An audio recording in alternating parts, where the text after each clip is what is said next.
We have Josh on line one. What's up, Josh? Oh, not too much. I've just been, just going back and forth with the whole smoking ban thing, and All I right. quit smoking last year, and the way I kind of always looked at it, if you want to smoke, fine, that's your decision, but you also have the people around you that you want to look at. However, when you look at the exempting on a smoking ban, it just becomes laughable.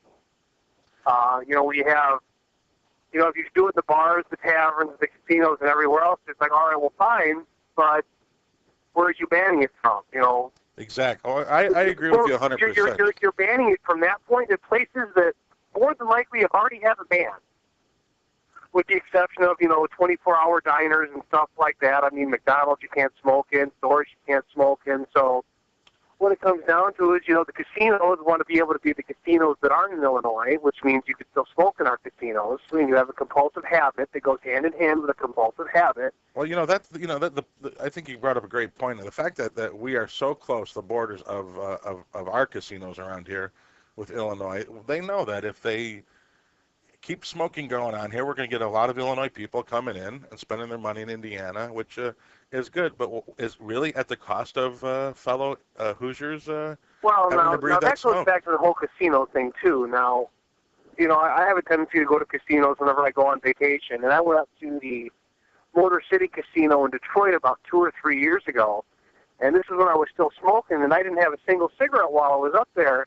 because I didn't think you could smoke up there because their air filtration and air purification there was so good, and that's how it is on most of the boats anyway. They're turning the air over so much that a lot of the times, especially, you can't even tell if people are smoking around you and they're right next to you. Well, but the fact of the matter is you need to either ban smoking because it's bad for people and it's bad for public health, or not ban smoking because you don't think it's that good. When money gets involved, it's no longer a public safety issue. Well, here's the bottom line too: is that the whole thing came about is that you have to provide a safe work environment for your workers, and we all know that smoking, secondhand smoke kills. It's a fact. It's not speculation. There's enough proof to show that it's true. So you have to have a safe work, and it goes back to me when I said earlier, just at the start of the show, is that we used to all in this area, we used to all be for the good of the worker because we were all workers. And now it seems like no one really cares. You know what I mean? As long as I got mine, I really don't care what happens to the guy down the line from me.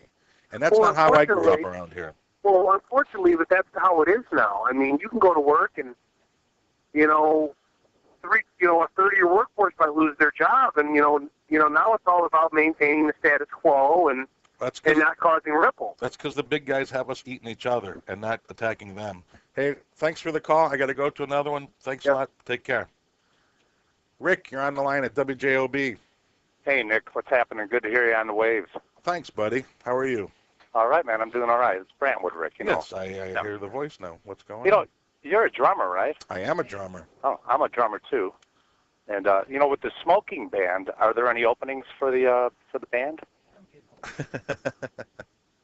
You're saying the smoking band as far as the band I play in? Oh, I thought it was a band, like they were looking. Oh, the smoking I misunderstood. Band, right. Oh. Yeah. Well, I'm sure there's enough bands out there that smoke all types of things. Honestly, on this whole thing, I think I'm a smoker, Right. I've stopped before, and not like I have to smoke in a place. I understand. I don't think, in a restaurant, cut it out.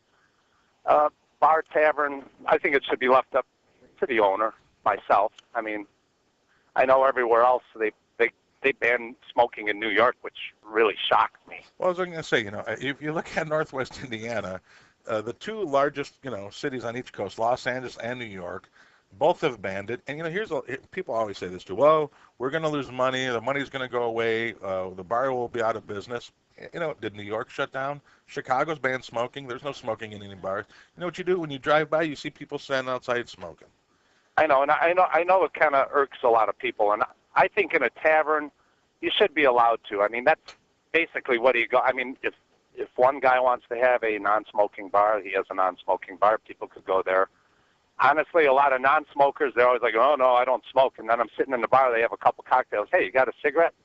Right. Well, they always hit me up like that. But honestly, I think it should be left up to the owner of each I mean, even in New York, when I went back to New York and there was no smoking, we were at an outside cafe. You can't even smoke in the outside cafe.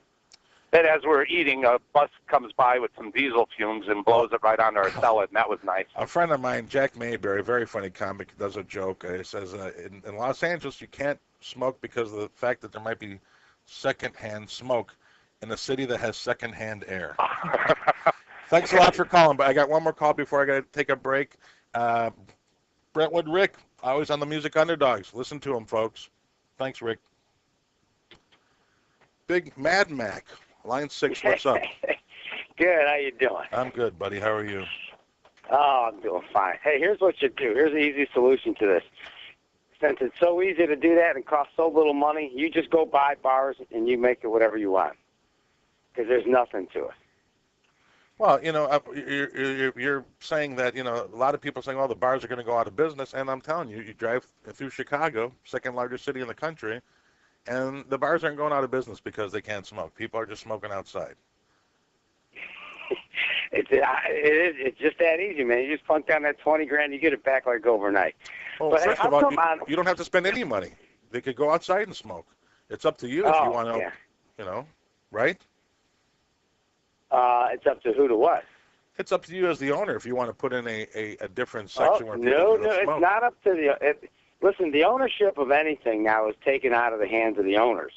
They don't get to say how they're going to run their business anymore. You guys want to run it for them. You want to tell them what to serve. You want to tell them it should be this, it should be that. Let's keep the government out of it. Go look at Gary and Hammond. Hammond's a little better, but he should call me, Gary. Look how those two towns are doing, huh? And that's been run by you crazy liberal guys forever. And they're terrible. But here's the other thing. I listen to radio all day long. Yes. Whatever my work dictates, I'm allowed to do that. Right. I cannot recall one person who works in a bar asking for the ban. Not a single worker. Well, let's see if we can get it. Well, maybe they're working and they can't call in. So if anybody works in a bar and you want to breathe fresh air. Bartenders don't work in the daytime. Bartenders start at 4, work till midnight, man. Come on. Well, they're all sleeping right now. Hey, we got to take a break. Call back after our break, and we'll discuss it some more.